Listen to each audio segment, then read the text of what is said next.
တုတ်ကွေးဖြစ်နေတဲ့သူရဲ့လုံမိတတ်တဲ့အမားလေးတွေကိုပြောပြပေးမှာဖြစ်ပါတယ်ကျွန်တော်တို့တုတ်ကွေးကွေးပြီးဖြားပြီးဆိုလို့ရှိရင်ဘာနော်အချို့နေသားတဲ့သူတွေဆိုလို့ရှိရင်အလုပ်ကိုအရန်နဲ့ဂူးဆိုင်တဲ့သူတွေဆိုရင်အလုပ်ကိုမဖြစ်မနေသွားကြတယ်ကိုကဖြားနေတယ်ဖြားနေတာကိုသိတယ်ဒါပေမဲ့အလုပ်သွားကြတယ်ဒီလိုမျိုးမလုပ်သင့်ပါဘူးခင်ဗျာအနာပေးရမှာပဲဖြစ်ပါတယ်နောက်တစ်ချက်ကကြတော့တုတ်ကွေးဖြားပြီဆိုရင်ချို့လူတွေကြတော့အိပ်ရတဲ့မှာပဲဖြားလို့ဆိုအိပ်ရတဲ့မှာပဲအမြဲတမ်းတုံလုံးနေတတ်တဲ့သူတွေဒီလိုမျိုးလဲလုံးလို့မရပါဘူးတုံလုံးနေတဲ့ခါလဲနေမယ်လမ်းနေပါလျှောက်တဲ့ခါလဲလျှောက်မယ်ထိုင်ရနေတဲ့ခါလဲနေမယ်ပေါ့နော်ဒီလိုမျိုးနေပေးရမှာပဲဖြစ်တယ်နောက်တစ်ချက်ကကြတော့ကိုအရန်ပူတယ်ဆိုလို့ရှိရင်ရေဆိုဝိတ်တို့တီရှူးတို့ပေါ့နော်ရေဆွတ်ပြီးတော့နှစ်ဖူးပေါ်ကိုတင်တာတွေရှိတယ်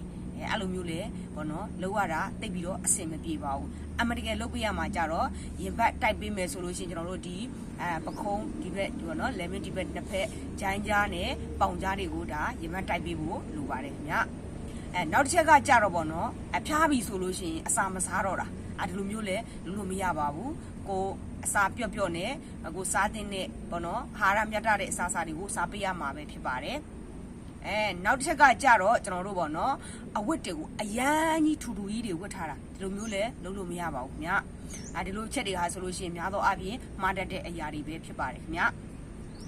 နောက်ထပ်ပေါ့နော်ကျွန်တော်မျှဝေပေးမယ့်အချက်ကဆိုလို့ရှိရင်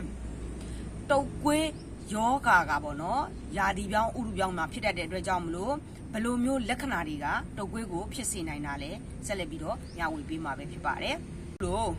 မိုးကုံဆောင်းအကူမှာပေါ့နော်ဆောင်းရာသီအကူမှာအများနဲ့မှတုတ်ကွေးဖြစ်ကြတယ်အဲ့ကိုတုတ်ကွေးကဘယ်လိုမျိုးလက္ခဏာတွေကတုတ်ကွေးဖြစ်မှုကိုစတင်လဲဆိုတာကိုကျွန်တော်ကမျှဝေပေးမှာပဲဖြစ်ပါတယ်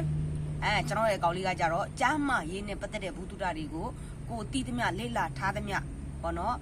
online ကတငယ်ချင်းတွေသိရှိအောင်ပြန်လဲပြီးတော့မျှဝေပေးခြင်းဖြစ်ပါတယ်ပြီးတော့ကျွန်တော်ကိုယ်တိုင်ဘယ်လိုမျိုးကုသမှုပေါ့နော်အိမ်တွင်းကုသမှုတွေလုပ်လဲဆိုတာကိုဆက်လက်ပြီးတော့မျှဝေပေးမှာဖြစ်ပါတယ်ဒါကြောင့်မလို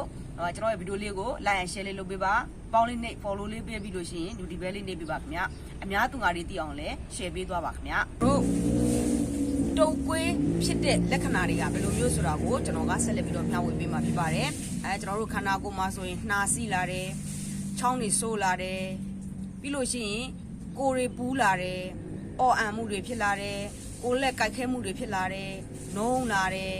ပေါ့နော်ပြီးလို့ရှိရင်လက်ချောင်းတွေနာလာတယ်ဒီလိုမျိုးလက္ခဏာတွေဖြစ်လာမယ်မအီမတာဖြစ်လာမယ်ဆိုလို့ရှိရင်ဒါကတုတ်ကွေးလက္ခဏာစတင်နေပြီဖြစ်ပါတယ်ခင်ဗျ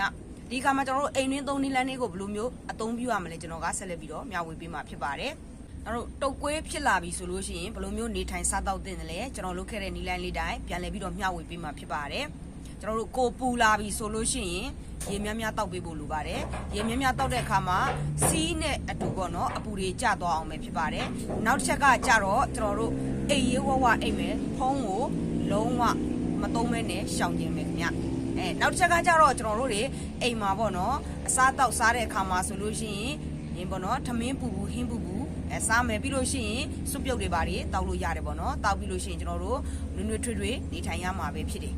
ကျွန်တော်တို့အဲ့လိုမျိုးလုပ်ပြီးတဲ့အခါမှာဆိုရင်ကျွန်တော်တို့ပါရာစီတမော့900မီလီဂရမ်ကိုတောက်ပေးလို့ရတယ်အဲ့လိုဆေးတောက်ပြီးတော့ခဏကြာတဲ့အခါမှာဆိုလို့ရှိရင်ကျွန်တော်တို့စောင်းထူထူခြုံပြီးတော့ဒါကတော့ကျွန်တော်လုပ်တဲ့နည်းပေါ့နော်စောင်းထူထူခြုံမယ်ခြုံပြီးလို့ရှိရင်ကျွန်တော်ပေါ့နော်ရေနွေးပူပူပေါ့နော်ရေနွေးချမ်းပူပူကိုမိုက်ခွက်3ခွက်လောက်မှုတ်မယ်တောက်မယ်မှုတ်မယ်တောက်မယ်တစ်ခွက်ပြီးတစ်ခွက်ပေါ့နော်ဒီလိုမျိုးလုပ်မယ်ဆိုလို့ရှိရင်ကျွန်တော်တို့ခန္ဓာကိုယ်အစုံကပေါ့နော်ခန္ဓာကိုယ်အနှံ့ချွေးတွေစုံသွားအောင်ဒါလုပ်ပေးရမှာပဲဖြစ်တယ်ချွေးစုံသွားပြီဆိုလို့ရှိရင်ကျွန်တော်တို့စောင်ပေါ့နော်စောင်ခွာပြီးလို့ရှိရင်ခန္ဓာကိုယ်မှာဝတ်ထားတဲ့အဝတ်အစားတွေအကုန်လုံးကိုအတစ်လဲလှယ်လိုက်ရမှာပဲဖြစ်တယ်ပေါ့နော်အဲ့လိုမျိုးလဲလှယ်လိုက်ပြီးလို့ရှိရင်ကျွန်တော်တို့စောင်ပါးပါးလေးခြုံပြီးတော့တက်တက်တာတာနဲ့လဲလျောင်းနေလို့ရပါတယ်ခင်ဗျလိုမျိုးလုပ်ပြီးလို့ရှိရင်နောက်ထပ်ကျွန်တော်တို့ကိုလက်တွေကြိုက်ခဲမှုကင်းဝေးအောင်ဆိုပြီးတော့အိမ်မှာနေတဲ့အတူနေမိသားစုကိုပေါ့နော်ကျွန်တော်တို့နင်းခိုင်းလို့ရတယ်အပူထုတ်ခိုင်းလို့ရတယ်ပြီးလို့ရှိရင်သူတို့ကိုမကူးဆက်အောင်ပေါ့နော်သူတို့ကိုနဲ့ဝေးဝေးနေခိုင်းမယ်ကိုနင်းပြီးသွားတာနဲ့သူတို့ကိုဒူးအထက်ကနေရေ50ခွက်လောက်လောင်းချပေးခိုင်းရမယ်ဒါမှသူတို့ကိုအပူမကူးဆက်အဖျားမကူးမှာပဲဖြစ်တယ်ဒီလိုမျိုးလုပ်ပေးခြင်းအပြင်ကျွန်တော်တို့ကိုဘူးကိုတက်တာစေပြီးတော့အကြိုက်ခဲကိုလည်းတက်တာစေမှာပဲဖြစ်တယ်နောက်တစ်ခါကျွန်တော်တို့ချောင်းဆိုးတာဆိုလို့ရှိရင်ကျွန်တော်တို့ရင်နွေးပူတောက်ပေးလို့ရတယ်စွပ်ပြုတ်တွေပါတွေတောက်ပေးလို့ရတယ်ကောင်းကောင်းအနားယူရမယ်ဖြစ်တယ်ရေလည်းတောက်ပေးလို့ရပါတယ်ခင်ဗျနောက်တစ်ချက်ကကြတော့ကျွန်တော်တို့လေချောင်းနာတာ လဲเจ้าနာကဘယ်လိုမျိုးလုပ်လို့ရလဲဆိုလို့ရှိရင်ကျွန်တော်တို့စားရည်နွေးနွေးနဲ့မနဲ့ပြန်ညပြန်အလုပ်ကျင်းပေးရမယ်ရင်နွေးပူတောက်ပေးရမယ်ပြားရည်နဲ့ရင်နွေးနဲ့ရောတောက်လို့ရတယ်ဒါမှမဟုတ်ပြားရည်တက်အနေငယ်တောက်ပေးလို့ရပါတယ်ခင်ဗျာဒါဆိုရင်လေချောင်းနာခြင်းကိုတက်တာစီမှာပဲဖြစ်ပါတယ်ခင်ဗျာ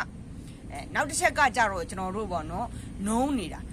တာဆိုလို့ရှိရင်ဒါဖျားတဲ့သူတိုင်းကဒီလိုနုံးတဲ့ဝေဒနာကိုခံစားရတာဖြစ်တယ်ဒါကြောင့်နုံးနေတာမျိုးမဖြစ်အောင်ကျွန်တော်တို့အေးဝအိမ်မယ်စားတောက်တဲ့အခါမှာဆိုလို့ရှိရင်လည်းအစားအသောက်မှာဆိုလို့ရှိရင်အာဟာရဝင်အောင်ပေါ့နော်ကျွန်တော်တို့ထမင်းပူဟင်းပူစားပြီးတော့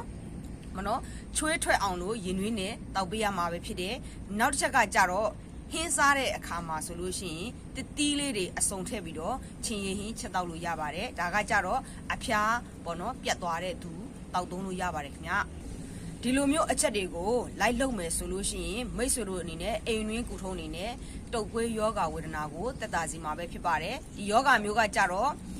မိသားစုတစ်ယောက်ကိုယောဂဖြစ်ပြီပေါ့နော်တုပ်ကွေးဖြစ်ပြီဆိုလို့ရှိရင်ကြံတဲ့သူတွေအကုန်လုံးကူးစက်နိုင်တာဖြစ်တဲ့အတွက်ကြောင့်မလို့အထူးပဲကူးဆိုင်တင်ပါတယ်ခင်ဗျာ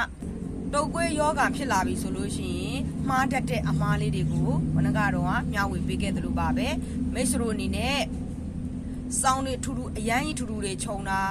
ရေမချိုးတာရေကတော့ရေနွေးနွေးနဲ့ချိုးပေးလို့ရပါတယ်အစားအသောက်ကိုမစားဘဲနေတာတွေမလုပ်ရပါဘူးခင်ဗျာနောက်တစ်ချက်အဲ့ရတဲ့မှာအမြဲတမ်းလှဲနေတာမျိုးလည်းမလုပ်ရပါဘူးကိုကနည်းနည်းတက်တာတယ်ဆိုပြီးတော့အလုပ်ထဲလဲသွားလို့မရပါဘူးဘာဖြစ်လို့လဲဆိုတော့ကိုယ့်ရဲ့ယောဂပို့ဟာအခြားသောကိုယ့်ရဲ့အပေါင်းအသင်းတွေကိုကူးဆက်သွားမှာစိုးရတာဖြစ်တဲ့အတွက်ကြောင့်မလို့အလုပ်ထဲလဲသွားလို့မရပါဘူးခင်ဗျာဒီလိုမျိုးအိမ်တွင်းသုံးနည်းလမ်းလေးတွေကိုအသုံးပြုပြီးနဲ့မိတ်ဆွေတို့ရဲ့တုပ်ကွေးယောဂဝေဒနာတွေအမြန်ဆုံးတက်တာသွားမှာပဲဖြစ်ပါတယ်ခင်ဗျာကျွန်တော်ရဲ့ဗီဒီယိုလေးကို